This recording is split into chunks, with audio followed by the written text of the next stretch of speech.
التماس ہے ایک مرتبہ سورہ حمد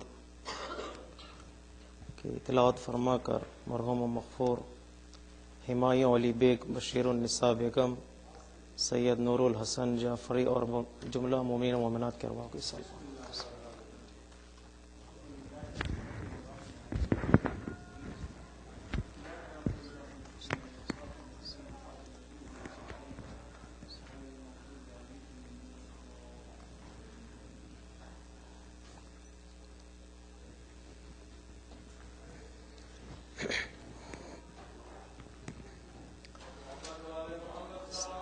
اللهم صل على محمد۔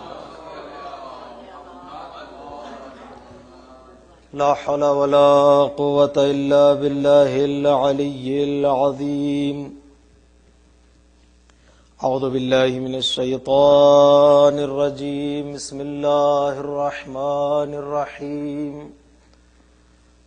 الحمد لله الذي هدانا لهذا وما كنا لنهتدي لولا أن هدانا الله، لقد جاءت رسل ربنا بالحق، ثم الصلاة والسلام على سيد الأنبياء والمرسلين خاتم النبيين حبيب إله العالمين سيدنا ومولانا بالقاسم محمد،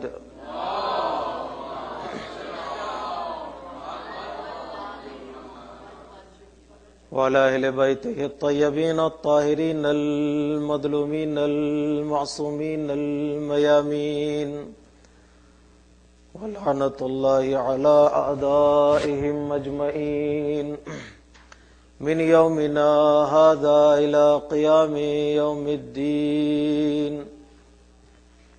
أما بعد، فقد قال الحكيم في كتابه الكريم وقوله الحق، بسم الله الرحمن الرحيم، إنما المؤمنون الذين إذا ذكر الله وجلت قلوبهم وإذا تليت عليهم آياته زادتهم إيمانا وعلى ربهم يتوكلون، الذين يقيمون الصلاة ومما رزقناهم ينفقون، أولئك هم المؤمنون حقا، لهم درجات عند ربهم ومغفرة ورزق کریم۔ صلوات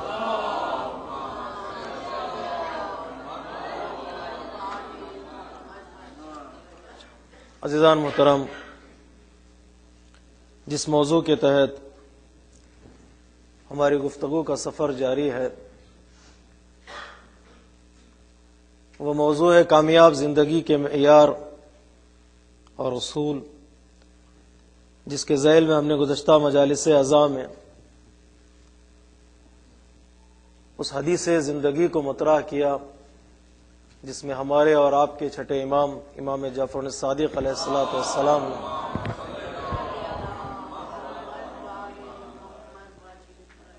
ایک مومنانہ معاشرے اور مومنانہ زندگی کے اصول آپ نے بتائے ہیں کہ در حقیقت آپ نے زندگی کو رابطے اور کنیکشن کا نام دیا ہے کہ کامیاب زندگی وہ ہے جس میں انسان اپنے روابط کو مضبوط کرے، خصوصی طور پر اللہ سے اپنے رابطے کو مضبوط کرے، اپنے نفس سے اپنے رابطے کا خیال کرے، مؤمنین اور معاشرے سے اپنے رابطے کو مضبوط کرے، اور اسی طرح چوتھا مرحلہ جس کی طرف ہم اشارہ کرنے کی کوشش کریں گے کہ دنیا سے اپنے رابطے کو مضبوط کرنے کی کوشش کریں، اس لیے کہ کچھ لوگ یہ تصور کر رہے تھے کہ زندگی کا مطلب صرف دنیا کی طرف توجہ کرنا ہے، اور کچھ لوگ یہ سوچ رہے تھے کہ زندگی کا مطلب صرف آخرت کی طرف توجہ کرنا ہے۔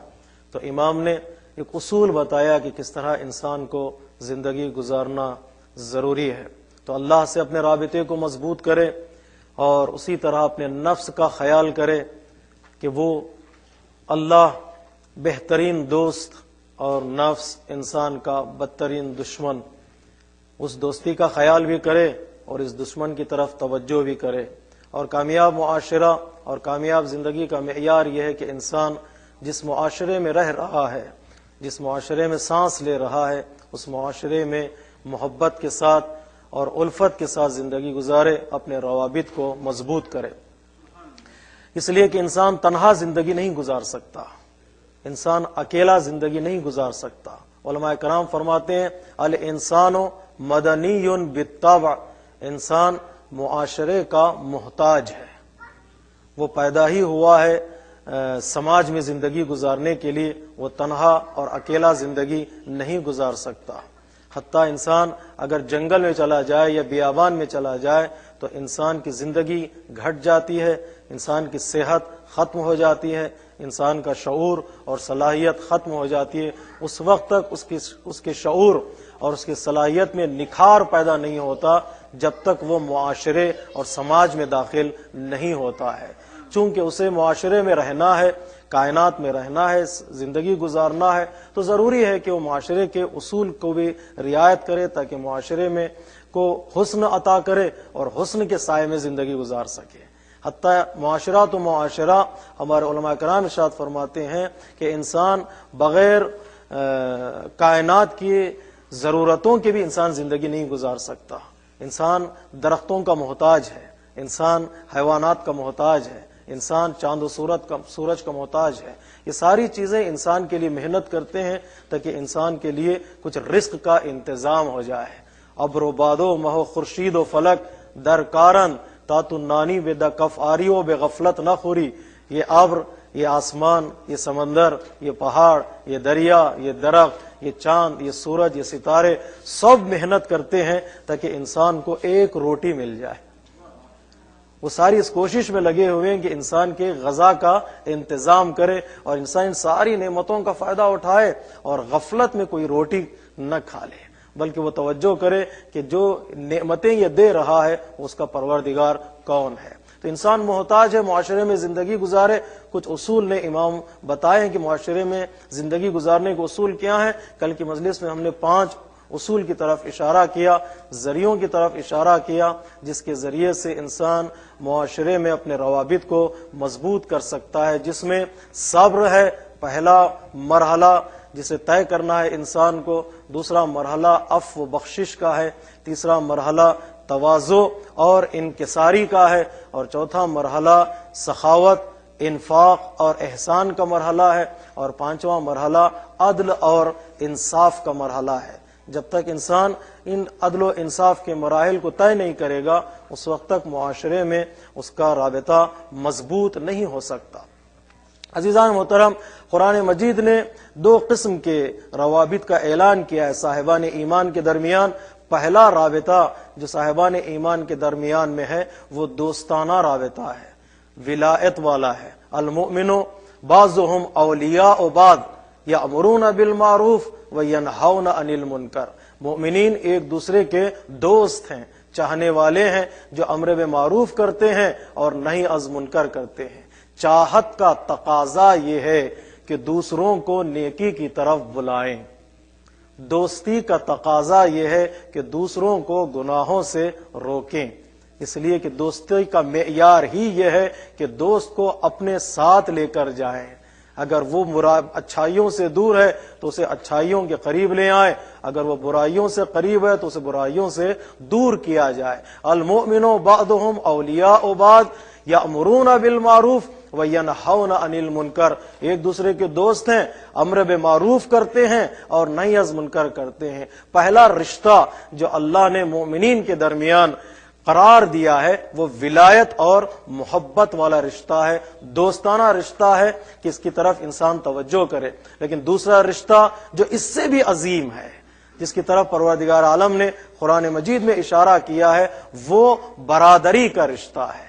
انما المؤمنون اخوہ، کہ صاحبان ایمان آپس میں بھائی بھائی ہیں۔ فاصلحوا بین اخویکم، اپنے بھائیوں کے درمیان تم اصلاح کرو۔ واتقوا اللہ، اللہ سے ڈرو، کہیں ایسا نہ ہو جائے کہ ان کے درمیان تم ظلم کر بیٹھو۔ جو رشتہ اللہ نے مومنین کے درمیان قائم کیا ہے مضبوطی کے ساتھ، وہ رشتہ برادری ہے۔ کہ یہ برادری والا رشتہ مومنین کے درمیان اتنا مضبوط رشتہ ہے جو ہر رشتے سے بالا تر ہے۔ انسان اپنے بھائی کی طرح سماج میں زندگی گزارے، سارے مومنین کو اپنا بھائی سمجھے۔ اگر بھائی سے غلطی ہو جاتی تو کیا کرتا انسان؟ تو ویسے ہی برخورد کرے جب کسی معاشرے کے کسی فرد سے کوئی قصور ہو جاتا ہے۔ تو اس لیے پروردگار عالم نے جو رشتہ قائم کیا وہ برادری اور بھائی چارگی والا رشتہ ہے۔ انما المؤمنون اخوہ، سورہ حجرات کی آیتوں کی تلاوت کریں، اگر وقت آپ کو کبھی مل جائے تو پروردگار عالم نے پہلے مومنین کے درمیان رشتے کو قائم کیا اور اس کے بعد نصیحتیں کی ہیں۔ پہلے اگر انسان رشتے کو سمجھ جائے تو نصیحتیں آسان ہو جاتی ہیں، چونکہ رشتے کو ہم سمجھتے نہیں ہیں تو لہذا نصیحتوں کو بوجھ سمجھتے ہیں، نصیحتوں کو اپنی توہین سمجھتے ہیں، اپنی اہانت سمجھتے ہیں۔ وہ کون ہوتا ہے مجھے کہنے والا؟ وہ خود اپنے کردار کو کیوں نہیں سنوارتا؟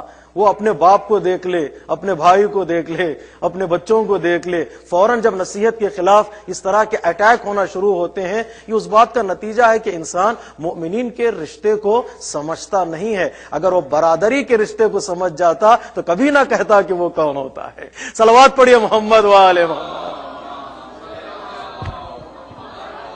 جی غور کی جگہ میرے عزیزو، اگر وہ رشتے کو سمجھ جائے کبھی نہ یہ کہے گا کہ وہ کون ہوتا ہے، اس لیے کہ پروردگار عالم نے رشتہ جو قائم کیا ہے وہ برادری والا رشتہ ہے۔ اگرچہ ہم لوگ اس رشتے سے اتنا دور ہو گئے ہیں، لفظ بھائی، لفظ بھیا ہمارے لیے ایک طرح کا نامانوس لفظ بن کے رہ گیا ہے۔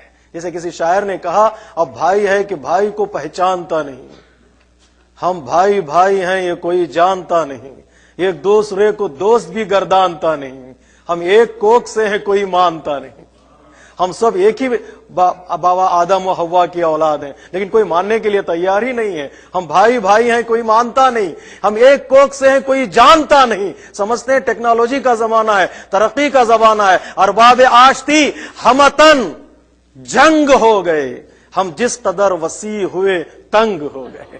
صلوات پڑھیے محمد وآل محمد۔ بات دنیا کی کرتے ہیں، بات گلوبل ولیج کی کرتے ہیں، بات کرتے ہیں کہ آج ٹیکنالوجی کا زمانہ ہے، بات اس بات کی کرتے ہیں کہ رابطے نزدیک ہو گئے ہیں، آسان ہو گئے ہیں، ٹیلی فون سے گفتگو ہو سکتی ہے، نیٹ سے گفتگو ہو سکتی ہے، چہروں کو دیکھ سکتے ہیں، بات بڑی کرتے ہیں۔ جب عملی میدان آتا ہے تو ہماری فکریں جو ہیں وہ تنگ نظر آتے ہیں کہ ہم ان کے لیے کیوں کریں، وہ ہمیں کیوں کر رہا ہے، ہمیں وہ کیوں بات کر رہا ہے۔ جب ٹیکنالوجی سے فائدہ اٹھانا آتا ہے لیکن ٹیکنالوجی کی جب بات آتی ہے وہاں رشتے کمزور ہوتے ہوئے نظر آ رہے ہیں۔ اس لیے اسلام یہ کہتا ہے سائنس تمہارے لیے بہت اچھی چیز ہے لیکن مذہب تمہارے لیے اس سے بھی زیادہ اہمیت رکھتا ہے، اس لیے کہ مذہب ویلیوز تمہیں عطا کرتا ہے۔ جب تک ویلیوز نہ ہو تمہیں سائنس ترقی نہیں دے سکتی۔ صلوات پڑھیے محمد وآل محمد۔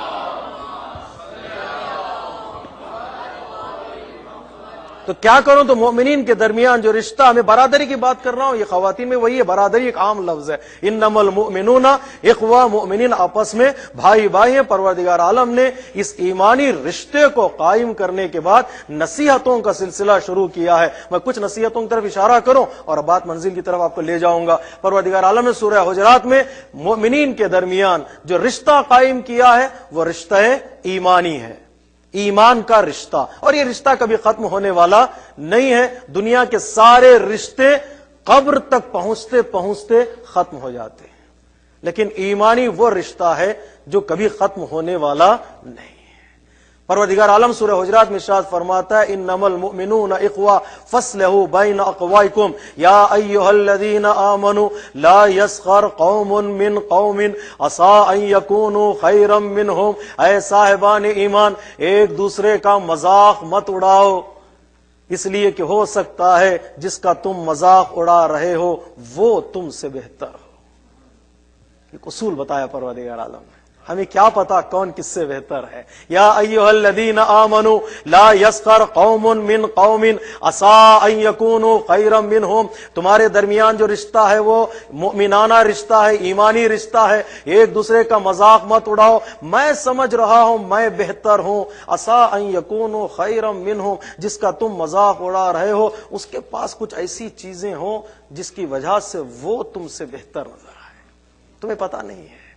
اس کے پاس کیا چیز موجود ہے، مجھے پتا نہیں اس کے پاس کیا چیز موجود ہے. ممکن ہے اس کے پاس ایسی چیز موجود ہو، ایسا عمل اس کے پاس ہو جس کی وجہ سے وہ مجھ سے بہتر نظر آئے. لا یسخر قوم من قوم، مردوں کے لیے فوراً پروردگار عالم نے خواتین سے بھی خطاب کیا. ولا یسخر نساء من نساء عسى ان يكن خيرا منهن، کوئی عورت دوسری عورت کا مذاق نہ اڑائے، ممکن ہے کہ جس کا مذاق اڑایا جا رہا ہے وہ اس سے بہتر ہو جو مذاق اڑا رہی. لا ولا یسخر نساء من نساء عسى ان يكن خيرا منهن.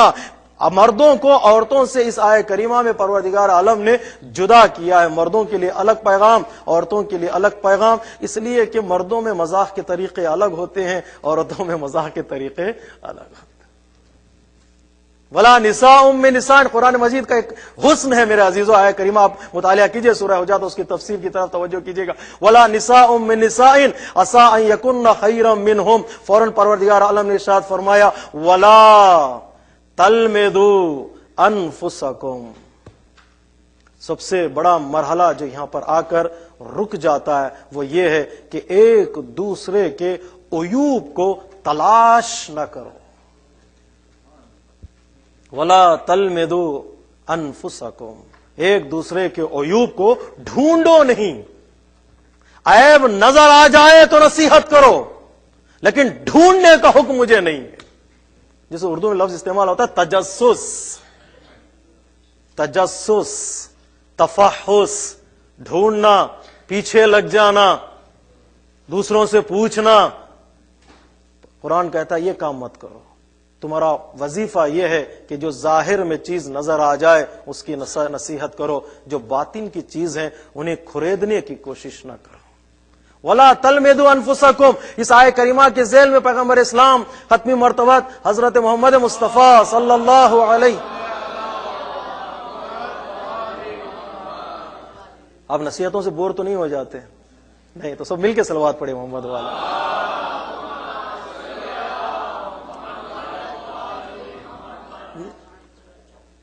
جو تیسرا رشتہ، جو مضبوط رشتہ، اسی رشتے کے تحت میں پیغمبر اسلام فرماتے ہیں المؤمن مرآۃ المؤمن، مومن مومن کا آئینہ ہوتا ہے.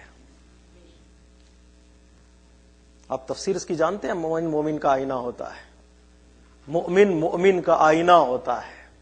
جو خصوصیات آئینے میں پائی جاتی ہیں وہی خصوصیات ایک مومن میں پائی جانا چاہیے. کون سی خصوصیات آئینے میں پائی جاتی ہیں جو مومن میں ضروری ہے؟ آئینہ صرف برائیاں نہیں بتاتا، آئینہ حسن بھی بتاتا ہے. اگر تم کسی مومن کو نصیحت کرنا چاہو تو صرف اس کے عیبوں کو مت بتاؤ، پہلے اس کے حسن کو بیان کرو، جب وہ آمادہ ہو جائے تو عیب بھی بتا دو.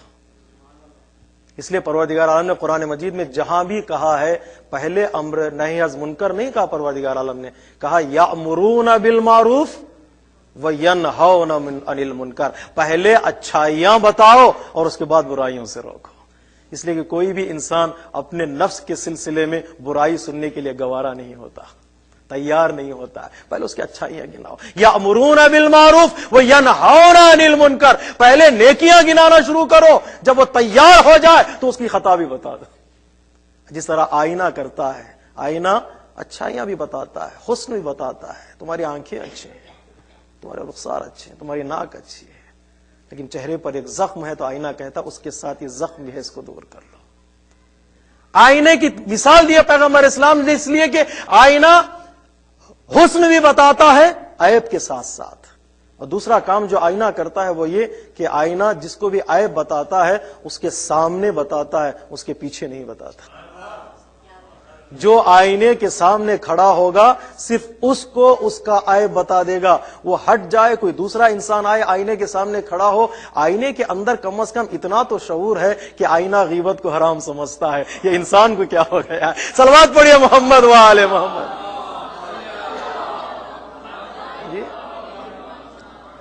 جو آئینے کے سامنے کھڑا ہوتا صرف اسی کو بتائے گا تیرے اندر یہ عیب ہے. جو دوسرا آ جاتا آئینے کے سامنے، آئینہ اس کی شکایت نہیں کرتا، اس کی غیبت نہیں کرتا. اسی کو آئینہ عیب بتاتا ہے جو اس کے سامنے کھڑا ہو جاتا ہے.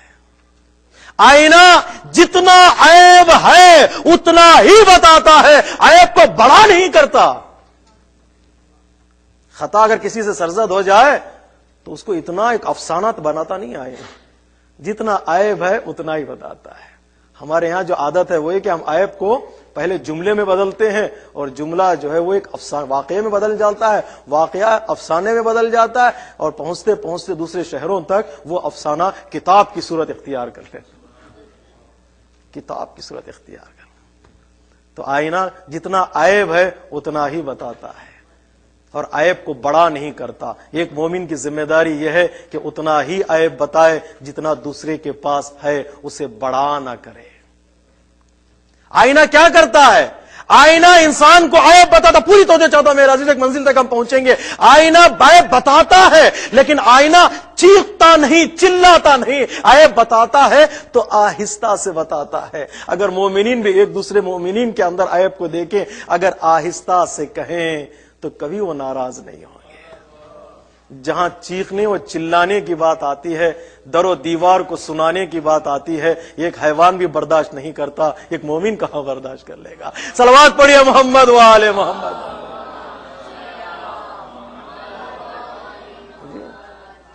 آئینہ آہستہ سے بتا دیتا ہے کہ اس کے اندر عیب کیا ہے۔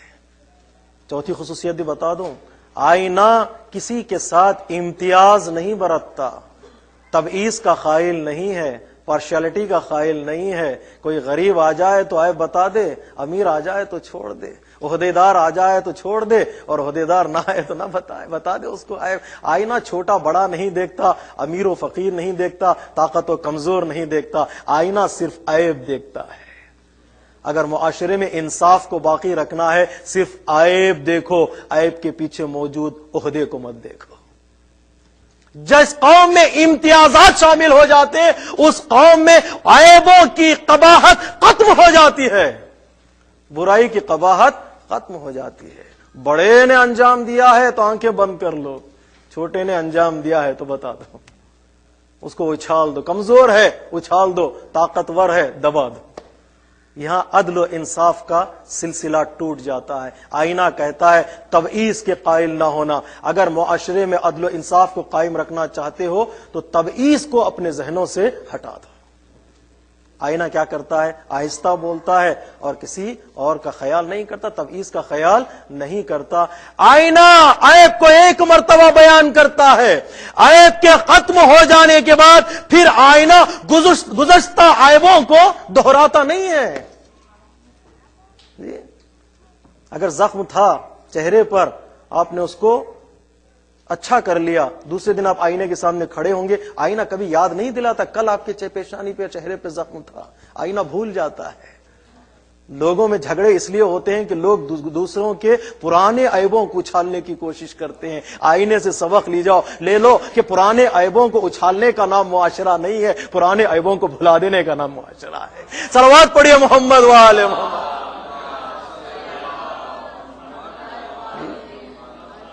ایک مشکل مرحلہ ہے، گزشتہ عیبوں کو یاد مت دلاؤ، اس لیے کہ اللہ اتنا کریم ہے، وہ کہتا ہے کہ میں گزشتہ عیبوں پر پردے ڈال دیتا ہوں۔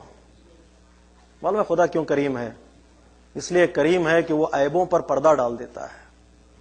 میرے اندر کون سے عیب ہیں آپ کو نہیں پتا ہے، آپ کے اندر کیا عیب ہے مجھے نہیں پتا ہے۔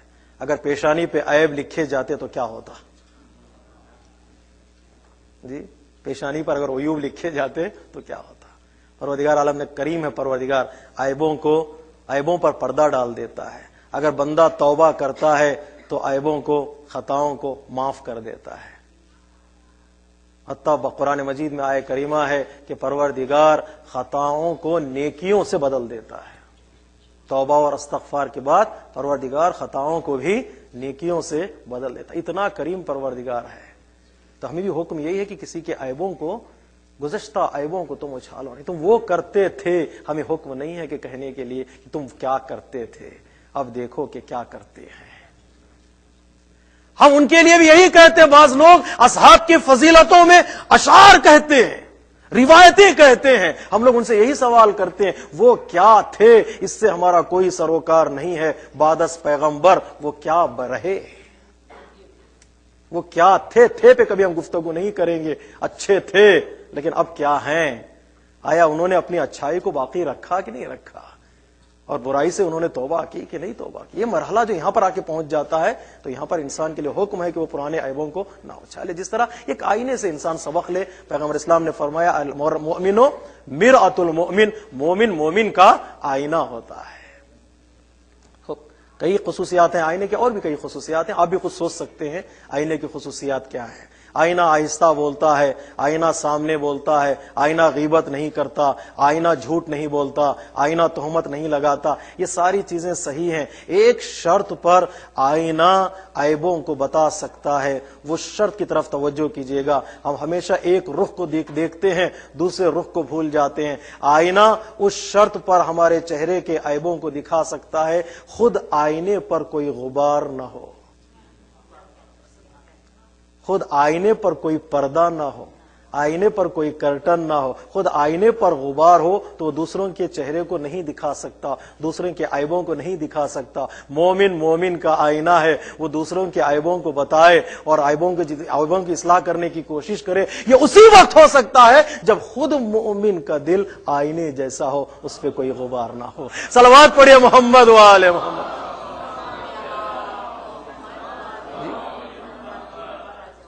کب بتا سکتا آئینہ اپنے دوسروں کے چہرے کو؟ جب اس کے اوپر کچھ غبار نہ ہو. مومن دوسرے مومن کو نصیحت کر سکتا ہے. کب نصیحت کر سکتا ہے؟ جب وہ خود آئینے جیسا ہو. اپنا کردار آئینہ کر لو. اپنے کردار کو اگر آئینہ کر لو گے, بتانے کی ضرورت نہیں ہے, خود تمہارے کردار کو دیکھ کر لوگ اپنے عیبوں کو سدھارنے کی کوشش کریں گے. صلوات پڑھیے محمد و آل محمد. اس لیے خدا نے کہا وَلَا تَلْمِزُوا أَنفُسَكُمْ, دوسروں کے عیبوں کو ڈھونڈو نہیں, تلاش مت کرو. جو بڑے لوگ ہوتے ہیں, بس جملہ سن لیجئے گا اگر پہنچ جائے آپ کی سماعتوں تک, کہ جو بڑے لوگ ہوتے ہیں, صاحبان فکر ہوتے ہیں, صاحبان عقل ہوتے ہیں, وہ نظریات کی گفتگو کرتے ہیں. جو دوسرے درجے کے لوگ ہوتے ہیں وہ حادثات کی گفتگو کرتے ہیں. جو لوگ حد سے گر جاتے ہیں وہ انڈیویجول ذاتیات پر گفتگو کرتے ہیں. جو آدمی کہاں سے آ رہا ہے, کہاں جا رہا ہے, کیا کھا رہا ہے, کیا پی رہا ہے, کتنا کما رہا ہے, کتنا خرچ کر رہا ہے, جو ان ذاتیات پر گفتگو کرتے ہیں ان کی عقل حد سے گر جاتی ہے. اگر عقل کو بڑھانا چاہو تو حادثات پر گفتگو کرو, اور بڑھانا چاہو تو نظریات پر گفتگو کرو. صلوات پڑھیے محمد و آل محمد.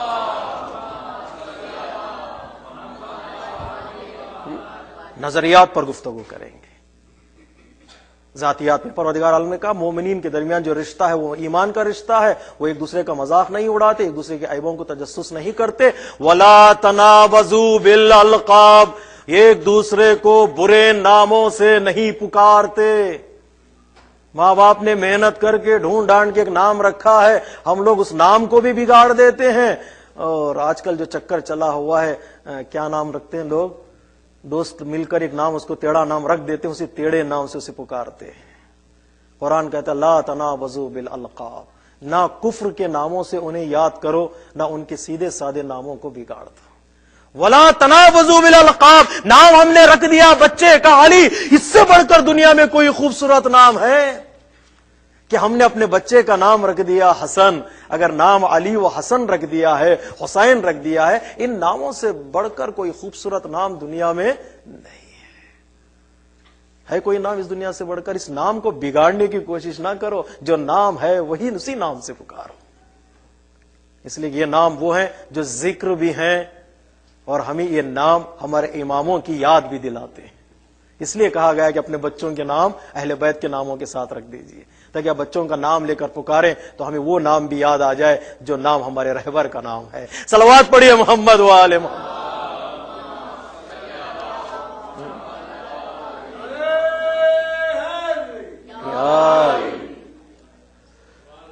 خوبصورت جملہ کہا ہمارے استاد نے, جس طرح ہمارے رہبروں کے نام ہیں, دوسرے مذہب کے رہبروں کے ویسے نام بھی نہیں ہے. جب نام میں مقابلہ نہیں ہو سکتا تو صفات میں کیا مقابلہ ہو سکتا؟ نام بھی نہیں, اتنے خوبصورت نام, علی و حسن و حسین و جعفر و باقر و صادق, اتنے خوبصورت نام ہیں. دوسرے مذاہب میں ان رہبروں کے ویسے نام بھی نہیں ہے. نام میں بھی مقابلہ نہیں ہو سکتا تو چہ رسد میں صفات میں کہاں مقابلہ ہو سکتا ہے؟ اس لیے شہزادہ گلریز نے کہا علی کا نام لبوں کے کمل میں رہتا ہے، علی کا نام لبوں کے کمل میں رہتا ہے، یہ بادشاہ اکیلا محل میں رہتا ہے۔ صلوات پڑھیے محمد وآل محمد۔ علی کا نام لبوں کے کمل میں رہتا ہے، یہ بادشاہ اکیلا، اس لبوں پر وہ نام آ جائے پھر دوسرا کوئی نام جچتا نہیں، یہ بادشاہ اکیلا محل میں رہتا ہے۔ اور علامہ اقبال نے بھی کہا ہمیشہ ورد زباں ہو علی کا نام اقبال، ہمیشہ ورد زباں ہو علی کا نام اقبال، کہ پیاس روح کی بجھتی ہے اس نگینے سے۔ صلوات پڑھیے محمد وآل محمد۔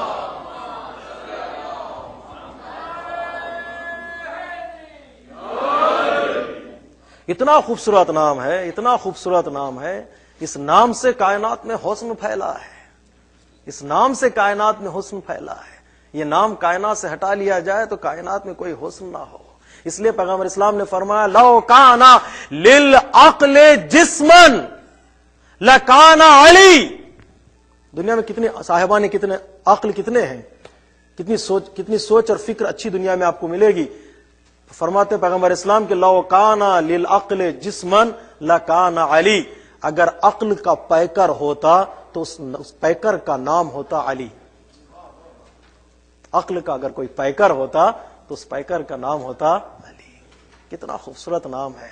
پیغمبر اسلام مفاتیح الجناح کے حاشیے میں موجود ہے، پیغمبر اسلام ختم مرتبات حضرت محمد مصطفیٰ صلی اللہ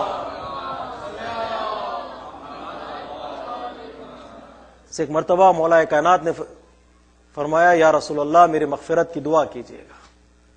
پیغمبر اسلام نے فرمایا علی تمہارا نام لے کر لوگ بخشے جاتے ہیں، تمہیں مغفرت کی دعا کی ضرورت نہیں ہے، لیکن اصرار بڑا دنیا والوں کو بتانے کے لیے کہ تمہارا عہدہ تمہارا مقام جتنا بھی بلند ہو جائے تم مغفرت و استغفار سے بے نیاز نہیں ہو سکتے۔ دنیا والوں کو سبق دیا مولا کائنات نے سوال کر کے کہ یا رسول اللہ میری مغفرت کی دعا کیجئے، تو پیغمبر اسلام نے اپنے ہاتھوں کو بلند کیا اور بارگاہ پروردگار میں اللہم اغفر علی بحق علی۔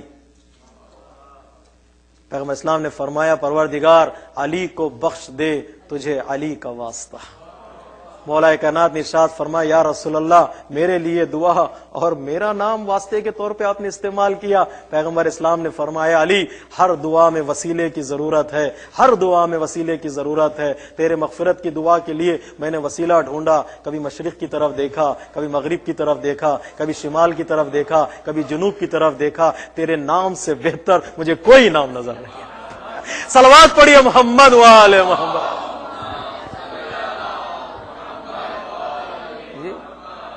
تیرے نام سے بہتر کوئی نام نظر نہیں آیا۔ زمین پر اللہ کو پیغمبر اسلام کو وسیلہ ملا تو علی کے نام کا۔ چلیے آسمانوں پر دیکھیں، شب معراج جب پیغمبر اسلام پہنچے قاب قوسین او ادنا اس مقام پر، تو پروردگار نے پیغمبر اسلام سے علی کے لہجے میں گفتگو کی۔ پیغمبر اسلام نے پوچھا پروردگار اس مقام پر علی کا لہجہ، عرش معلیٰ پر علی کا لہجہ، تو آواز قدرت آئی اے رسول اس عالم میں جو تنہائی کا عالم ہے، غربت کا عالم ہے، کوئی مونس و ہمدم تیرے ساتھ ہو تو اچھا ہے۔ میں نے تیرے دل میں دیکھا کہ کون ہے جس کے لہجے کو میں استعمال کروں تاکہ تیری تنہائی کو دور کر سکے، تیری غربت کو دور کر سکے۔ میں نے زمین و آسمان پر نظر دوڑائی تو سوائے علی کے کسی اور کو نہ پایا جو تیرے دل سے سب سے زیادہ قریب ہے۔ صلوات پڑھیے محمد وآل محمد۔ زمین پر دعاؤں میں جو نام وسیلہ قرار پاتا ہے، آسمانوں پہ جو نام لہجے کے طور پر استعمال کیا جاتا ہے، ہم اسی کے ہاتھوں پر بیعت کرتے ہیں، وہی ہمارا امام ہے۔ صلوات پڑھیے محمد وآل محمد۔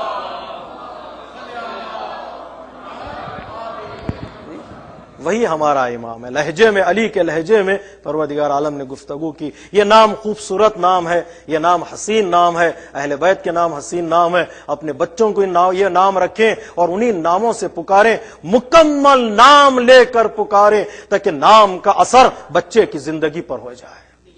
مکمل نام لے کر پکاریں تاکہ بچے نام ان شخصیتوں کا اثر بچوں پر بھی ہو جائے۔ تو قرآن نے کہا لا تنابزوا بالالقاب، غلط ناموں سے اپنے بچوں کو ایک دوسرے کو آواز نہ دو، اس لیے کہ اس کے ذریعے سے ممکن ہے کہ ان کے نام بدل جائیں اور ممکن ہے وہ ناراض ہو جائیں۔ جو رشتہ پروردگار عالم نے قائم کیا، معافی چاہتا ہوں، وہ رشتہ ہے مؤمنانہ رشتہ، تو اسی رشتے کو مضبوط کرنے کے لیے کل کی مجلس میں ہم نے کہا، اشارہ کیا، صبر کی ضرورت ہے، عفو و بخشش کی ضرورت ہے، تواضع کی ضرورت ہے، سخاوت کی ضرورت ہے۔ وہیں پر جو پروردگار عالم نے، امام نے ارشاد فرمایا، ایک اور چیز کی ضرورت ہے اس رشتے کو مضبوط کرنے کے لیے، وہ ہے والنصح، یعنی نصیحت۔ ایک دوسرے کو نصیحت کرو، اس لیے کہ نصیحت کرنا عیب نہیں ہے۔ جب تک نصیحت کے دائرے میں معاشرے کو نہیں لاؤ گے، جب تک ایک دوسرے کی نصیحت کو برداشت کرنے کی صلاحیت پیدا نہیں ہوگی، اس وقت تک ایک معاشرہ مؤمنانہ معاشرہ نہیں بن سکتا۔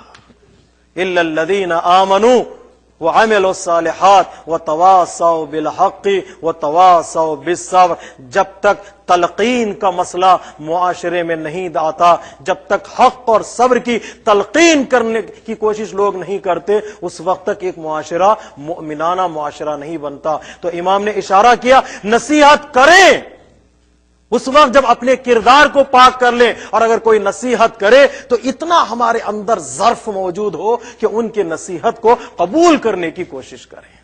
والنصح، نصیحت، اور آخری مرحلہ جس کی طرف امام نے اشارہ کیا، والشفق، کہ ایک دوسرے کے درمیان مہربانی قائم رہے، مومن رحیم رہے دنیا میں، اس طرح زندگی گزارے، لوگ اس کے ساتھ بیٹھنے کو پسند کریں، لوگ اس سے گفتگو کرنے کو پسند کریں، لوگ اس کے بزم میں آنے کو چاہیں۔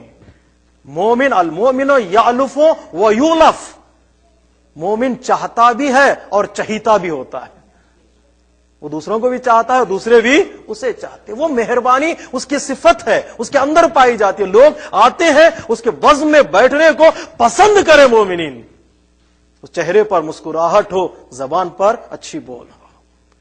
اس لیے امام نے اشارہ کیا، مومن مہربان ہوتا ہے، جس کی طرف مولا کائنات نے نہج البلاغہ میں اشارہ کیا، خالط الناس مخالطتاً ان عشتم حنوا الیکم وان متم بکوا علیکم، لوگوں کے درمیان ایسے رہو کہ زندہ رہو تو لوگ ملنے کی تمنا کریں، مر جاؤ تو لوگ آنسو بہا لیں۔ صلوات پڑھیے محمد وآل محمد۔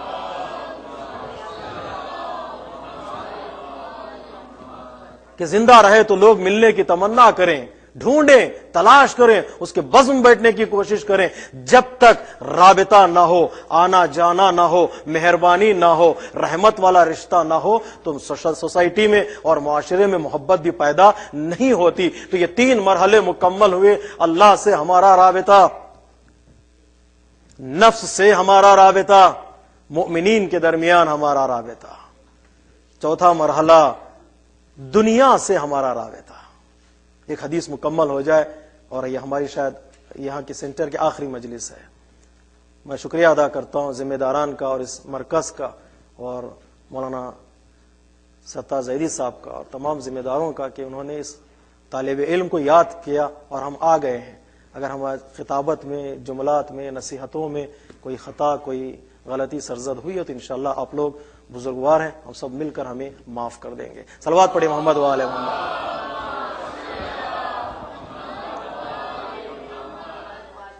میں آپ سے خوش ہوں، اس لیے کہ آپ سن رہے ہیں، برداشت کر رہے ہیں، یہ میرے لیے بہت بڑی خوشی کی بات ہے۔ صلوات پڑھیے محمد وآل محمد۔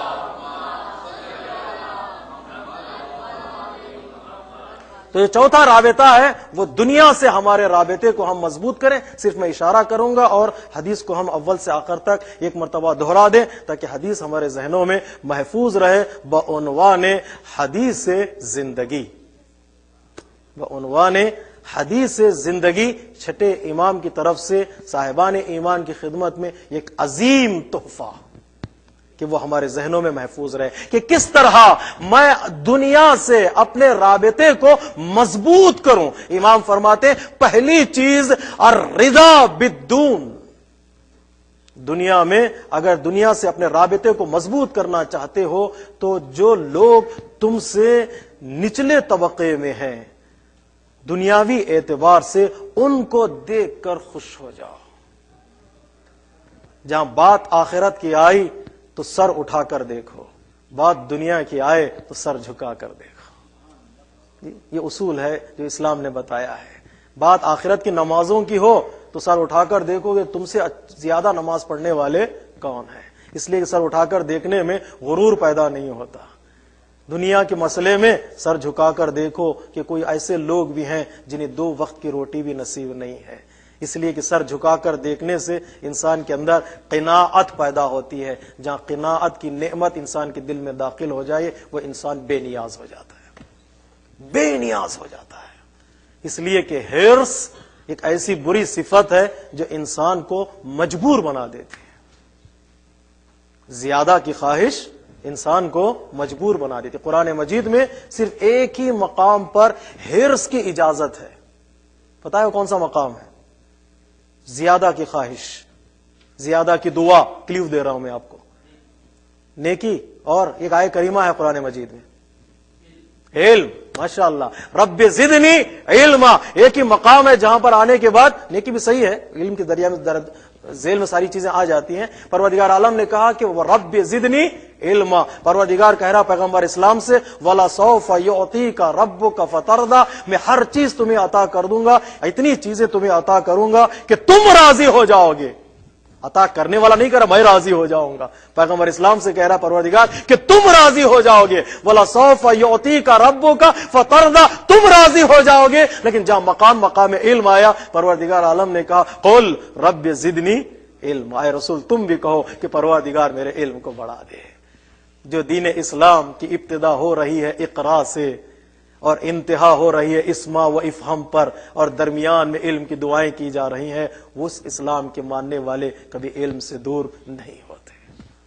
جہاں بس کہنا چاہیے وہاں بس کہو، جہاں نہیں کہنا چاہیے وہاں نہ کہو. اسلام کہتا دسترخوان پر بیٹھو تو کہو بس.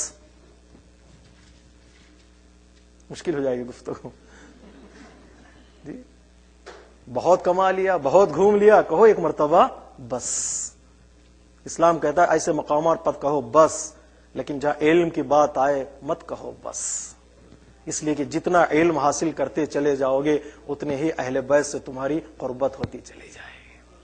وہ علم کے پیکر ہیں، جتنا علم حاصل کرو گے اتنے ہی بلند ہوتے چلے جاؤ گے. جتنے بلند ہوتے چلے جاؤ گے اہل بیت کا مقام بھی تمہیں سمجھ میں آنے لگے گا. اگر پوچھنا چاہتے ہو تو میثم تمار سے پوچھو بلندی پر اہل بیت انہیں کیا نظر آ رہے تھے. صلوات پڑھیے محمد و آل محمد. بلندی پر پہنچنے کے بعد وہ کمال کو دیکھنے کا انداز ہی کچھ اور ہوتا ہے.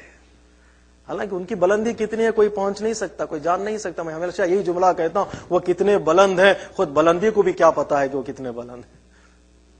بلندی کو بھی پتا نہیں کہ وہ کتنے بلند ہیں. لیکن ہم اگر ان سے قریب ہونا چاہتے ہیں تو واحد راستہ ہے علم. علم میں حرص کی اجازت ہے، علم میں حرص کی اجازت ہے. ممدوح حرص جسے کہتے ہیں، مذموم حرص نہیں، ممدوح. لیکن جہاں دنیاوی مسئلہ آئے گا وہاں پر حرص سے منع کیا گیا ہے. وہاں جس صفت کی طرف اشارہ کیا امام نے وہ صفت ہے قناعت. القناعت مال لا ينفد. قناعت وہ سرمایہ ہے جو کبھی ختم نہیں ہوتا. قناعت امیروں کی دولت کو باقی رکھتی ہے اور فقیروں کی عزت کو باقی رکھتی ہے. قناعت امیروں کی دولت کو باقی رکھتی ہے اور فقیروں کی عزت کو باقی رکھتی ہے. جو اس کے دائرے میں آ جاتا ہے وہ بے نیاز ہو جاتا ہے، وہ کسی کا محتاج نہیں ہوتا. تو امام نے اشارہ فرمایا اگر دنیا سے اپنے رابطے کو مضبوط کرنا چاہتے ہو تو قناعت کے دائرے میں لے آؤ اپنے آپ کو، حرص سے دور کرو. محمد بن اشعث سے پوچھا گیا تو کہتے ہیں تاریخ کا سب سے بڑا حریص. ایک نام ہے محمد بن اشعث، تاریخ کا سب سے بڑا حریص. وہ کیوں اس کا لقب مشہور ہو گیا کہ وہ سب سے بڑا حریص ہے؟ وہ لقب اس لیے مشہور ہو گیا کہ اس نے دیکھا، لوگوں نے دیکھا کہ ایک مرتبہ پرندے آسمان پر اڑ رہے تھے تو پرندوں کے نیچے یہ کپڑا لیے دوڑ رہا تھا.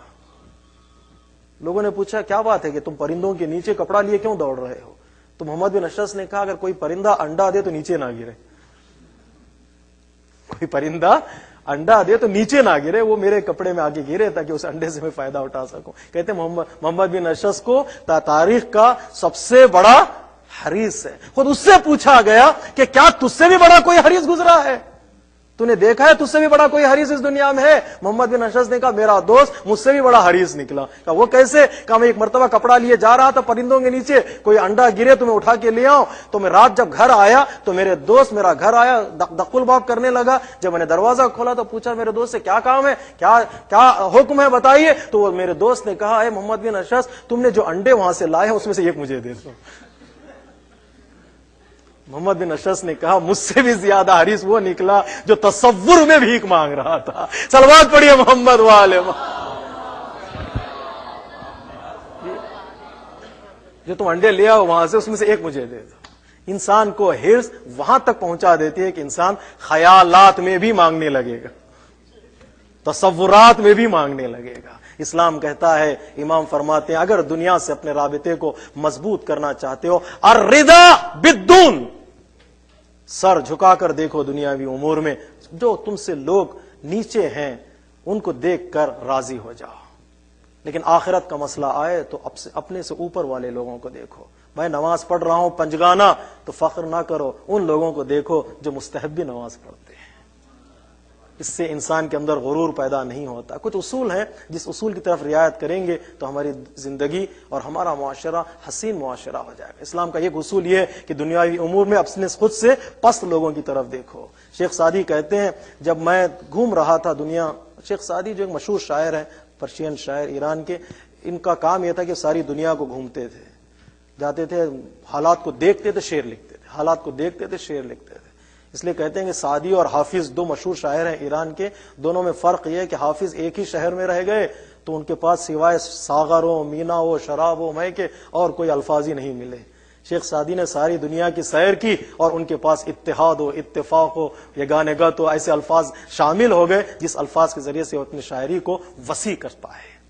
جی علامہ اقبال میں اور دوسرے شعراء میں فرق یہی ہے کہ دوسرے شعراء ایک شہر میں زندگی گزار کر اس دنیا سے چلے گئے. وہ جب بھی شعر کہتے تھے شراب، مے خانہ، مے خانے کا دروازہ کھول دو، میں باہر کھڑا ہوں، ایک طرف مے خانہ ہے ایک طرف وہ ہے، کدھر جاؤں، اسی میں گھر گئے اور ان کی زندگی ختم ہو گئی. لیکن علامہ اقبال کی فکر ساری دنیا میں آج گھوم رہی ہے، اس لیے کہ ساری دنیا کی سیر کر کے انہوں نے حالات کو دیکھ کر شعر لکھے، حالات کو دیکھ کر شعر لکھے کہ قیرا نہ کر سکی مجھے جلوے دانش فرنگ، سرما ہے میری آنکھ کا خاک مدینہ و نجف.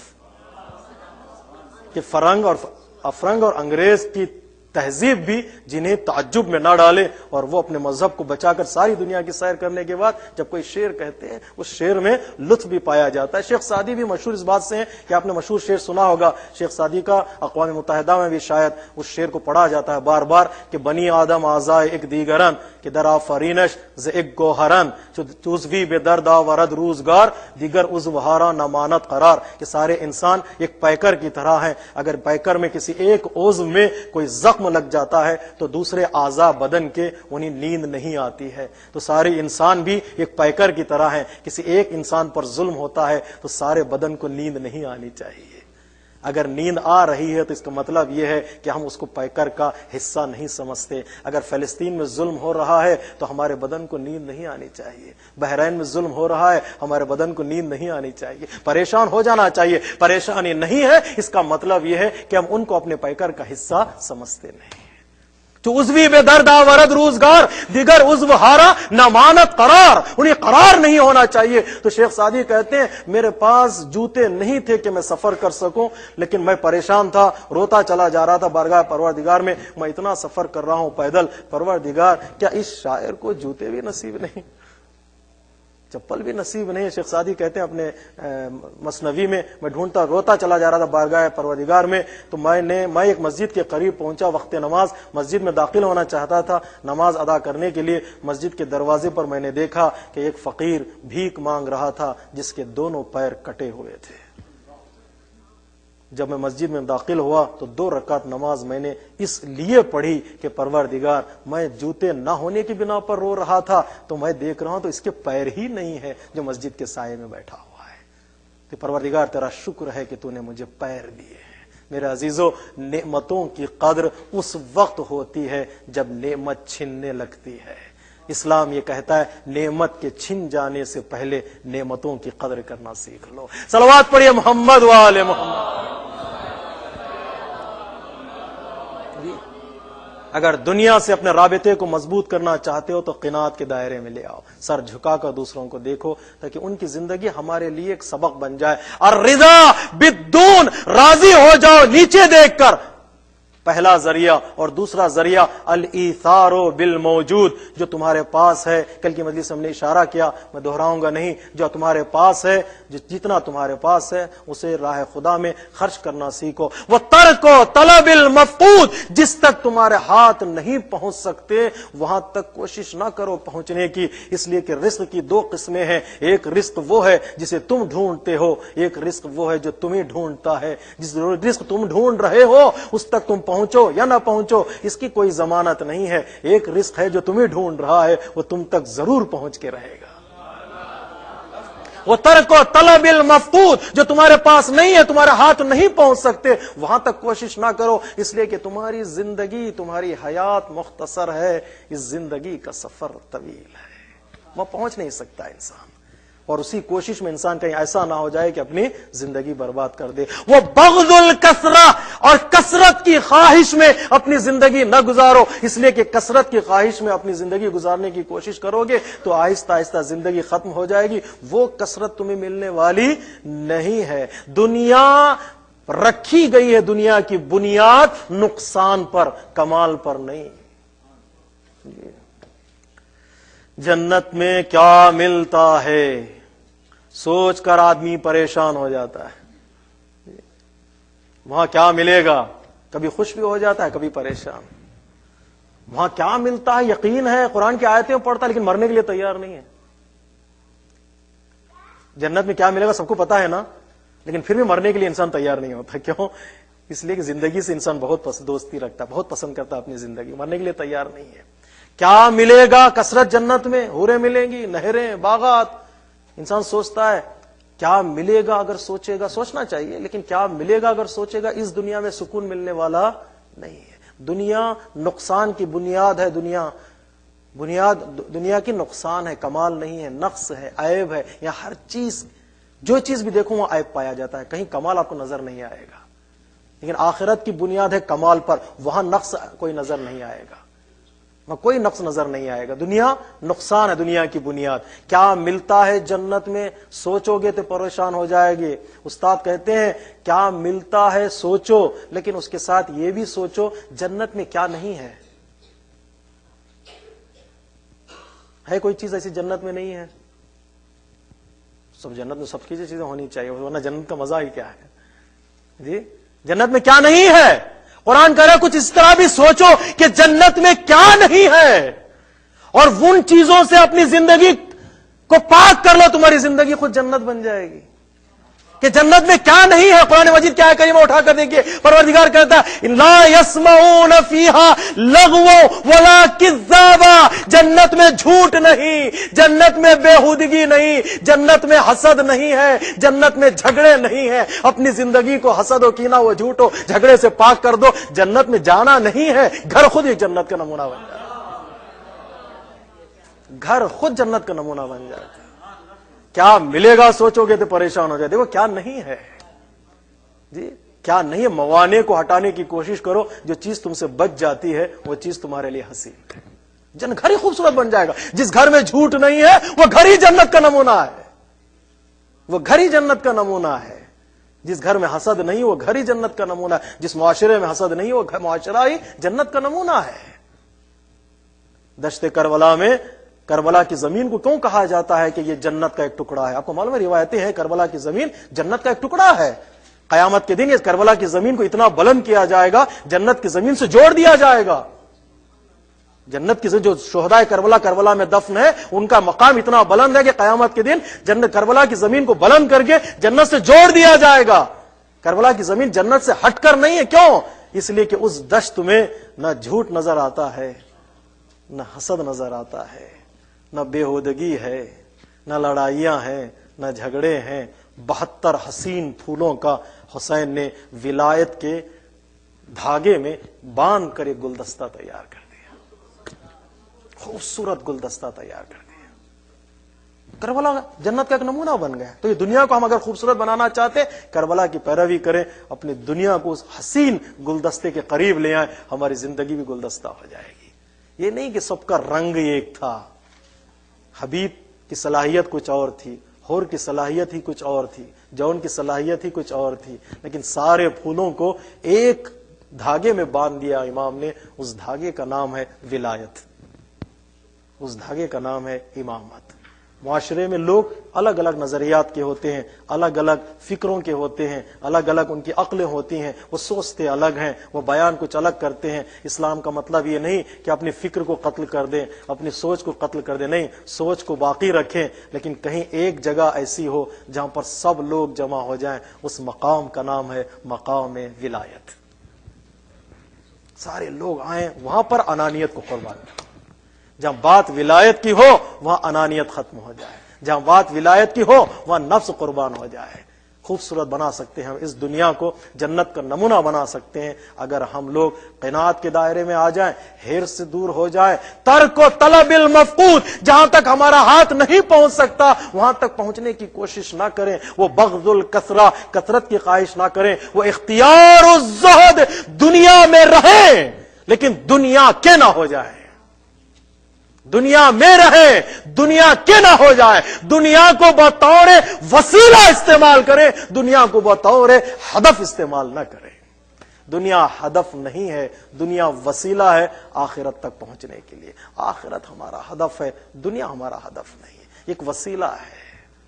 ایسے اس دنیا میں زندگی گزارو، یہاں پر کمانے آئے ہو، جی یہاں پر بزنس کے لیے آئے ہو، یہاں پر تجارت کے لیے آؤ۔ جیسے ہم ملکوں میں بزنس کے لیے جاتے ہیں، دنیا میں پروردگار نے ہم کو بھیجا ہے تجارت کے لیے۔ یہاں ثواب کماؤ، دنیا میں رہ کر کیا کماؤ؟ ثواب کماؤ۔ کیوں؟ آخرت میں ہمیں خرچ کرنا ہے۔ آخرت کمانے کی جگہ نہیں ہے، آخرت خرچ کرنے کی جگہ ہے۔ وہاں جس کے پاس ثواب زیادہ ہوں گے حقیقت میں وہی امیر نظر آئے گا، وہ خرچ کرے گا اور جنت میں اس کے درجات کو پروردگار عالم بلند کرتا چلا جائے گا۔ وہ ترک البغض الکثرہ، وہ اختیار الزہد، وہ معرفت و آفاتہا۔ امام فرماتے ہیں اگر دنیا سے اپنے رابطے کو مضبوط کرنا چاہتے ہو تو دنیا میں جو مشکلات ہیں، کھائیاں ہیں، اس سے آشنا ہو جاؤ کہ کہاں دنیا تمہیں دھوکہ دینے والی ہے۔ ان موارد سے آشنائی بہت ضروری ہے۔ جب تک آشنا نہیں ہوتے اس وقت تک نہ تجارت میں کامیاب ہو سکتے ہو اور نہ تم اپنی دنیا اور آخرت کو کامیاب بنا سکتے ہو۔ معرفت و آفاتہا، دنیا میں آفات اور پریشانیوں سے واقفیت اور معرفت اور آگاہی انسان کے لیے بہت ضروری ہے۔ تو یہ امام کی حدیث ہے جسے ہم کہتے ہیں حدیث زندگی۔ ایک زندگی گزارنے کا سلیقہ امام نے بتایا۔ اپنے رب سے اپنے رابطے کو مضبوط کرو۔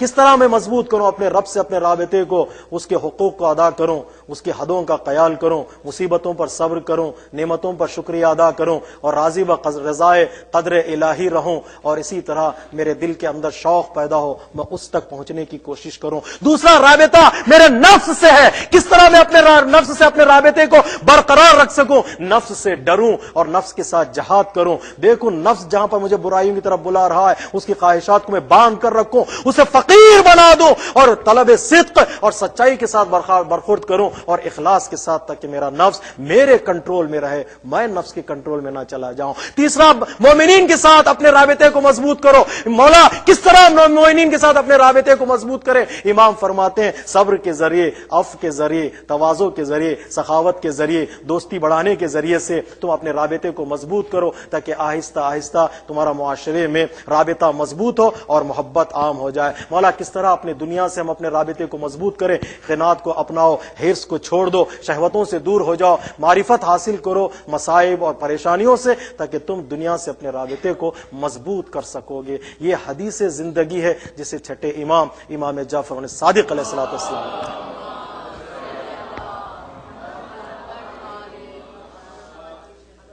کچھ چیزیں چھوٹ گئی ہیں تو آپ بعد میں پوچھ لیجئے گا۔ یہ حدیث زندگی ہے۔ لیکن ان ساری چیزوں کے ہوتے ہوئے بھی انسان کے قدم ڈگمگا سکتے ہیں۔ اس لیے ضرورت اس بات کی ہے کہ ہم ان ذوات سے منسلک ہو جائیں جو معصوم ہیں، اپنے دامن ہاتھوں کو ان کے دامن سے مضبوط کر لیں، تھام لیں ان کا دامن، اس لیے کہ وہ بغیر ان کے دامن کے ہم دنیا میں نجات حاصل نہیں کر سکتے۔ پروردگار عالم نے ہم پر اتنا بڑا احسان کیا ہے، قرآنی صفات کے ذریعے سے نورانی ذوات بھی ہمیں عطا کیے ہیں کہ صفات دیکھتے چلے جاؤ، ان ذات مقدسہ میں ان صفات کو ڈھونڈتے چلے جاؤ، اتنے اخلاق کے سائے میں اپنی زندگی گزارو کہ تمہاری زندگی اخلاق کا نمونہ بن جائے، ایسے بن جائے کہ نام خود بن جائے حسن، نام خود ہو جائے حسین، اخلاق کا ایسا پیکر بن جائے کہ نام حسن بن جائے۔ ان احسن الحسن الخلق الحسن، سب سے بہترین چیز انسان کے لیے یہ کہ اس کا اخلاق اچھا ہو جائے، زندگی کے اصول سے وہ آشنا ہو جائے۔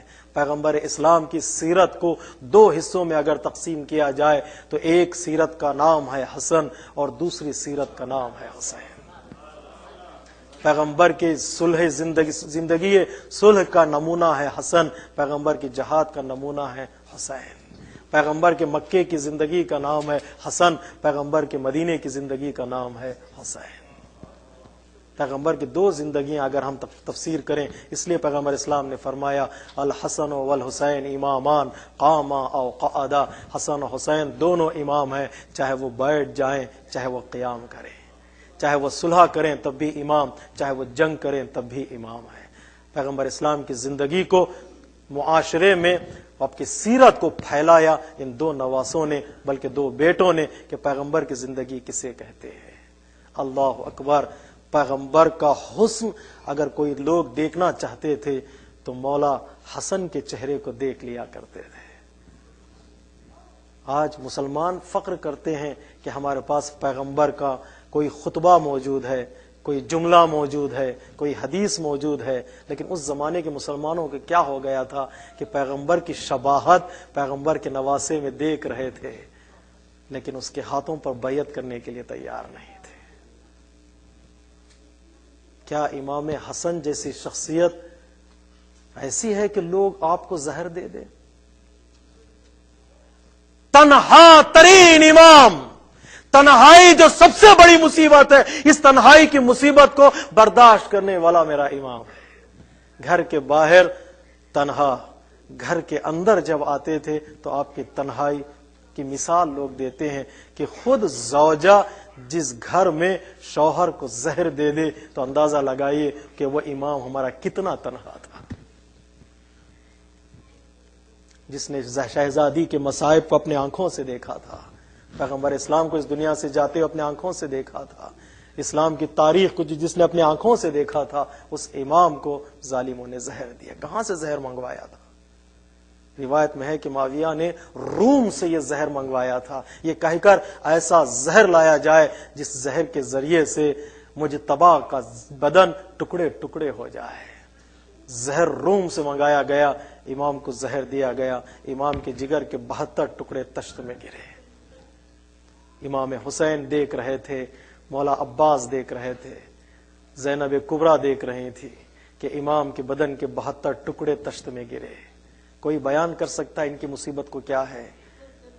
فاطمہ کے لال کو زہر دیا گیا اور فاطمہ کا لال تڑپ رہا ہے بستر پر، اس لیے کہ تلوار کا زخم اور ہے، زہر کا زخم اور ہے۔ تلوار کا زخم بدن پر اثر کرتا ہے، زہر کا زخم انسان کے جگر کو ٹکڑے ٹکڑے کر دیتا ہے۔ تلوار کا زخم دکھائی دیتا ہے، زہر کا زخم دکھائی نہیں دیتا۔ تلوار کا زخم مندمل ہو سکتا ہے لیکن زہر کا زخم اتنا جلدی مندمل ہو جائے نہیں ہو سکتا، اس کے شفا ممکن نہیں ہے۔ صرف چہرے پر، سر پر ضربت لگی تھی، مولا کائنات کے تلوار زہر میں بجھی ہوئی تھی تو کپڑا جب باندھا گیا تو کپڑا زرد ہو چکا تھا. تو زینب کبریٰ نے کہا تھا کہ بابا کیا تم ہی علی ہو کہ تمہارے چہرے پر جو کپڑا باندھا جائے وہ زہر میں زرد ہو جائے؟ صرف کپڑا باندھا گیا تھا مولا کے سر پر تو وہ کپڑا زرد ہو چکا تھا. لیکن جس بچے کے دل میں جگر تک زہر پہنچ چکا ہو اس کی جگر کی کیا حالت ہوئی ہو. ارے ٹکڑے ہو گیا. امام نے وصیتیں کی. حضرت قاسم کے بازوؤں میں تعویذ کو باندھا. کہا بیٹا جب مصیبت کا وقت آئے تو اس تعویذ کو کھول لینا. امام نے اپنے سارے امانت آئے امامت کو حسین کے حوالے کیا اور وصیت کی کہ مجھے فلاں جگہ دفن کر دینا. اللہ اکبر. امام نے امام کو غسل دیا. امام نے امام کو کفن پہنایا. نماز میت کے بعد امام کو لے گئے. کون کون لوگ ساتھ ہیں؟ عباس بھی ساتھ ہے، یہ منظر دیکھ رہے ہیں. حسین بھی ساتھ ہے جو منظر دیکھ رہے ہیں. محمد حنفیہ بھی ساتھ ہیں جو یہ منظر دیکھ رہے ہیں. سارے بنی ہاشم ساتھ ہیں جو منظر دیکھ رہے ہیں. اللہ رے صبر اہل بیت. میں اس مصیبت سے زیادہ اس صبر پر آنسو بہاتا ہوں جو صبر علی کی میراث ہے. علی کی آنکھوں کے سامنے فاطمہ کے پہلو پر دروازہ گرایا گیا. ارے فاتح خیبر و خندق اتنا صابر ہے، نیام سے تلوار کو نہیں نکالا. امت میں اتحاد کا اتنا خیال کیا، دین اسلام کی ترقی کا اتنا خیال کیا.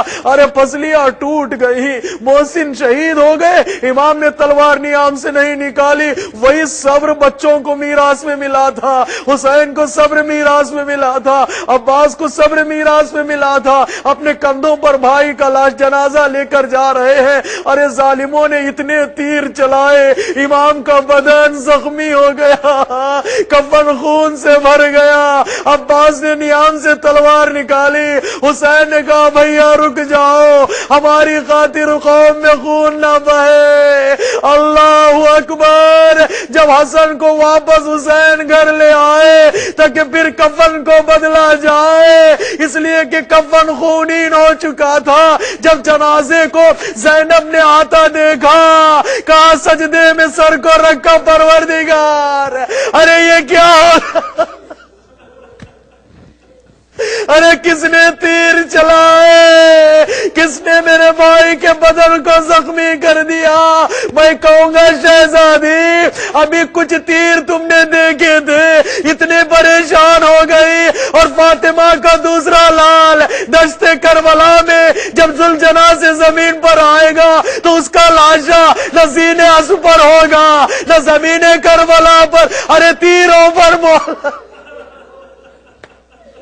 اللہ اکبر. زینب و کلثوم کے لیے حسن کا واپس آنا. ارے شام غریبہ کا منظر ارے مدینے میں نظر آیا. زینب ایک طرف گریا کر رہی ہے، ام کلثوم گریا کر رہی ہے، ام فروہ ماتم کر رہی ہے، اور حسن کا لال قاسم گریا کر رہے ہیں. علامہ شیخ جعفر شستری فرماتے ہیں عجب میراث اہل بیت کے گھرانے میں نظر آئی، کوئی بیان نہیں کر سکتا. وہاں کوفے میں علی کے سر پہ ضربت لگی تھی تو یہاں دشت کربلا میں عباس کے سر پہ گرز لگا. وہاں مولا مسلح پر سنبھل نہ سکے، یہاں عباس گھوڑے پر سنبھل نہ سکے. وہاں فاطمہ کے پہلو پر دروازہ گرایا گیا، یہاں زینب کے پشت پر تازی آنے لگے. کیسی میراث اہل بیت کو ملی؟ ارے کیسی مصیبت کی میراث اہل بیت کو ملی. یہاں پر بس جگر تام کر آخری جملہ سنیے گا. یہاں پر ظاہر کے ذریعے سے حسن کے جگر کے 72 ٹکڑے ہو گئے تو دشت کربلا میں حسن کے لال پر اتنے گھوڑے دوڑائے گئے، ارے بدن کے ٹکڑے ٹکڑے. حسین نے ابا کے دامن کو دشت کربلا میں بچھایا، ایسے ٹکڑوں کو جمع کیا جیسے کوئی باغبان ارے پھولوں کو جمع کرتا ہے. یا علی مدد کہا، اپنے کندھے پر رکھا، خیمے کے قریب آئے. ام فروہ نے بڑھ کے پوچھا آقا میرا قاسم کہاں ہے؟ ارے حسین کیا بتائے، ابا کے دامن کو زمین پہ رکھا. انا للہ وَإِنَّا إِلَيْهِ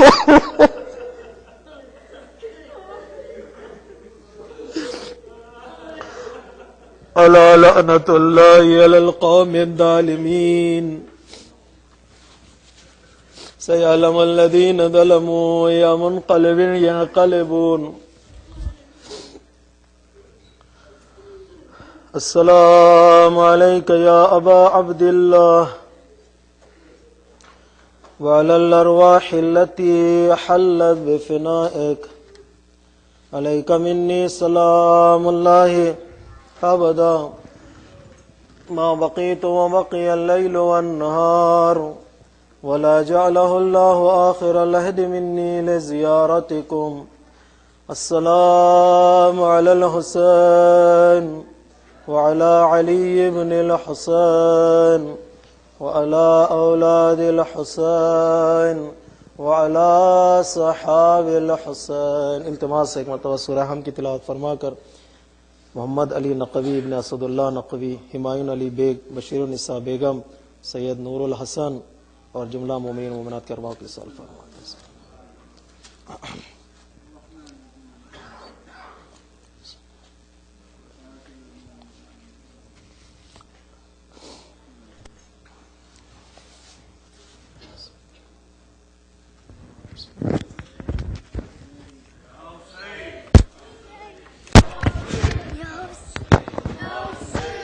حسین یا حسین یا ان عدل و انصاف کے مراحل کو طے نہیں کرے گا اس وقت تک معاشرے میں اس کا رابطہ مضبوط نہیں ہو سکتا. عزیزان محترم، قرآن مجید نے دو قسم کے روابط کا اعلان کیا ہے صاحبان ایمان کے درمیان. پہلا رابطہ جو صاحبان ایمان کے درمیان میں ہے وہ دوستانہ رابطہ ہے، ولایت والا ہے. المؤمن بعضهم اولیاء بعض یأمرون بالمعروف وینہون عن المنکر. مومنین ایک دوسرے کے دوست ہیں، چاہنے والے ہیں، جو امر بالمعروف کرتے ہیں اور نہی از منکر کرتے ہیں. چاہت کا تقاضا یہ ہے کہ دوسروں کو نیکی کی طرف بلائیں. دوستی کا تقاضا یہ ہے کہ دوسروں کو گناہوں سے روکیں. اس لیے کہ دوستی کا معیار ہی یہ ہے کہ دوست کو اپنے ساتھ لے کر جائیں. اگر وہ اچھائیوں سے دور ہے تو اسے اچھائیوں کے قریب لے آئیں، اگر وہ برائیوں سے قریب ہے تو اسے برائیوں سے دور کیا جائے. المؤمن بعضهم اولیاء بعض یأمرون بالمعروف وینہون عن المنکر. ایک دوسرے کے دوست ہیں، امر بالمعروف کرتے ہیں اور نہی از منکر کرتے ہیں. پہلا رشتہ جو اللہ نے مومنین کے درمیان قرار دیا ہے وہ ولایت اور محبت والا رشتہ ہے، دوستانہ رشتہ ہے کہ اس کی طرف انسان توجہ کرے. لیکن دوسرا رشتہ جو اس سے بھی عظیم ہے، جس کی طرف پروردگار عالم نے قرآن مجید میں اشارہ کیا ہے، وہ برادری کا رشتہ ہے. انما المؤمنون اخوہ، کہ صاحبان ایمان آپس میں بھائی بھائی ہیں. فاصلحوا بین اخویکم، اپنے بھائیوں کے درمیان تم اصلاح کرو. واتقوا اللہ، اللہ سے ڈرو، کہیں ایسا نہ ہو جائے کہ ان کے درمیان تم ظلم کر بیٹھو. جو رشتہ اللہ نے مومنین کے درمیان قائم کیا ہے مضبوط. التماس ہے ایک مرتبہ سورہ حمد کی تلاوت فرما کر مرحوم و مغفور ہمایوں علی بیگ، بشیر النساء بیگم، سید نور الحسن جعفری اور جملہ مومنین و مومنات کے ارواح کی سلام.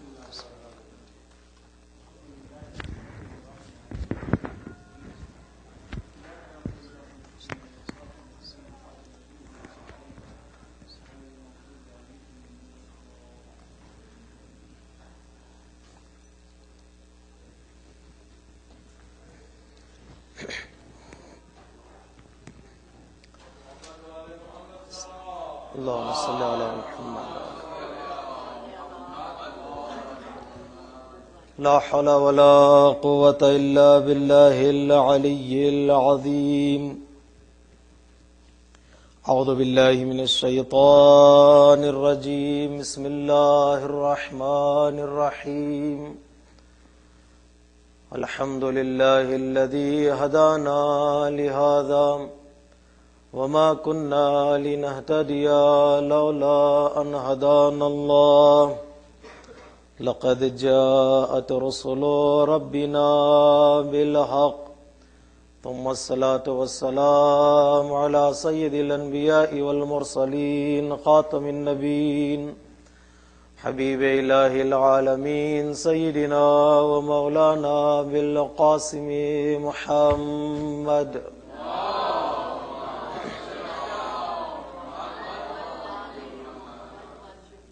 وعلى أهل بيته الطيبين الطاهرين المظلومين المعصومين الميامين ولعنة الله على أعدائهم أجمعين. پیدا نہیں ہوتا جب تک وہ معاشرے اور سماج میں داخل نہیں ہوتا ہے. چونکہ اسے معاشرے میں رہنا ہے، کائنات میں رہنا ہے، زندگی گزارنا ہے، تو ضروری ہے کہ وہ معاشرے کے اصول کو بھی رعایت کرے تاکہ معاشرے میں کو حسن عطا کرے اور حسن کے سائے میں زندگی گزار سکے. حتیٰ معاشرات و معاشرہ ہمارے علماء کرام ارشاد فرماتے ہیں کہ انسان بغیر کائنات کی ضرورتوں کے بھی انسان زندگی نہیں گزار سکتا. انسان درختوں کا محتاج ہے، انسان حیوانات کا محتاج ہے، انسان چاند و سورج کا محتاج ہے. یہ ساری چیزیں انسان کے لیے محنت کرتے ہیں تاکہ انسان کے لیے کچھ رزق کا انتظام ہو جائے. ابر و بادو مہو خورشید و فلک درکارن تاتو نانی بے دا کف آریو بے غفلت نہ خوری. یہ ابر، یہ آسمان، یہ سمندر، یہ پہاڑ، یہ دریا، یہ درخت، یہ چاند، یہ سورج، یہ ستارے سب محنت کرتے ہیں تاکہ انسان کو ایک روٹی مل جائے. وہ ساری اس کوشش میں لگے ہوئے ہیں کہ انسان کے غذا کا انتظام کرے اور انسان ساری نعمتوں کا فائدہ اٹھائے اور غفلت میں کوئی روٹی نہ کھا لے، بلکہ وہ توجہ کرے کہ جو نعمتیں یہ دے رہا ہے اس کا پروردگار کون ہے. تو انسان محتاج ہے معاشرے میں زندگی گزارے. کچھ اصول نے امام بتائے ہیں کہ معاشرے میں زندگی گزارنے کے اصول کیا ہیں. کل کی مجلس میں ہم نے 5 اصول کی طرف اشارہ کیا، ذریعوں کی طرف اشارہ کیا جس کے ذریعے سے انسان معاشرے میں اپنے روابط کو مضبوط کر سکتا ہے، جس میں صبر ہے پہلا مرحلہ جسے طے کرنا ہے انسان کو، دوسرا مرحلہ عفو و بخشش کا ہے، تیسرا مرحلہ تواضع اور انکساری کا ہے، اور چوتھا مرحلہ سخاوت، انفاق اور احسان کا مرحلہ ہے، اور 5واں مرحلہ عدل اور انصاف کا مرحلہ ہے. جب تک انسان پر اللہ سے اپنے رابطے کو مضبوط کرے، اپنے نفس سے اپنے رابطے کا خیال کرے، مومنین اور معاشرے سے اپنے رابطے کو مضبوط کرے، اور اسی طرح چوتھا مرحلہ جس کی طرف ہم اشارہ کرنے کی کوشش کریں گے کہ دنیا سے اپنے رابطے کو مضبوط کرنے کی کوشش کرے. اس لیے کہ کچھ لوگ یہ تصور کر رہے تھے کہ زندگی کا مطلب صرف دنیا کی طرف توجہ کرنا ہے، اور کچھ لوگ یہ سوچ رہے تھے کہ زندگی کا مطلب صرف آخرت کی طرف توجہ کرنا ہے. تو امام نے ایک اصول بتایا کہ کس طرح انسان کو زندگی گزارنا ضروری ہے. تو اللہ سے اپنے رابطے کو مضبوط کرے اور اسی طرح اپنے نفس کا خیال کرے کہ وہ اللہ بہترین دوست اور نفس انسان کا بدترین دشمن، اس دوستی کا خیال بھی کرے اور اس دشمن کی طرف توجہ بھی کرے. اور کامیاب معاشرہ اور کامیاب زندگی کا معیار یہ ہے کہ انسان جس معاشرے میں رہ رہا ہے، جس معاشرے میں سانس لے رہا ہے، اس معاشرے میں محبت کے ساتھ اور الفت کے ساتھ زندگی گزارے، اپنے روابط کو مضبوط کرے. اس لیے کہ انسان تنہا زندگی نہیں گزار سکتا، انسان اکیلا زندگی نہیں گزار سکتا. علماء کرام فرماتے ہیں الانسان مدنی بالطبع، انسان معاشرے کا محتاج ہے. وہ پیدا ہی ہوا ہے سماج میں زندگی گزارنے کے لیے، وہ تنہا اور اکیلا زندگی نہیں گزار سکتا. حتیٰ انسان اگر جنگل میں چلا جائے یا بیابان میں چلا جائے تو انسان کی زندگی گھٹ جاتی ہے، انسان کی صحت ختم ہو جاتی ہے، انسان کا شعور اور صلاحیت ختم ہو جاتی ہے. اس وقت تک اس کے شعور اور اس کی صلاحیت میں نکھار پیدا من یومنا ھذا الی قیام یوم الدین. اما بعد فقد قال الحكيم في كتابه الكريم وقوله الحق. بسم الله الرحمن الرحيم.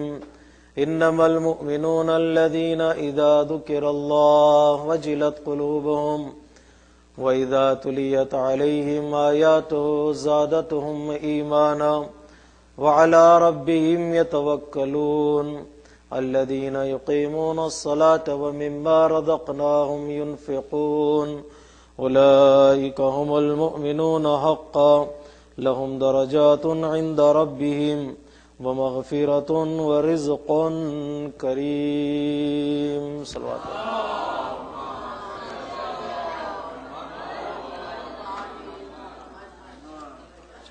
عزیزان محترم، جس موضوع کے تحت ہماری گفتگو کا سفر جاری ہے وہ موضوع ہے کامیاب زندگی کے معیار اور اصول، جس کے ذیل میں ہم نے گزشتہ مجالس اعزاء میں اس حدیث زندگی کو مطرح کیا جس میں ہمارے اور آپ کے چھٹے امام امام جعفر الصادق علیہ الصلوۃ والسلام نے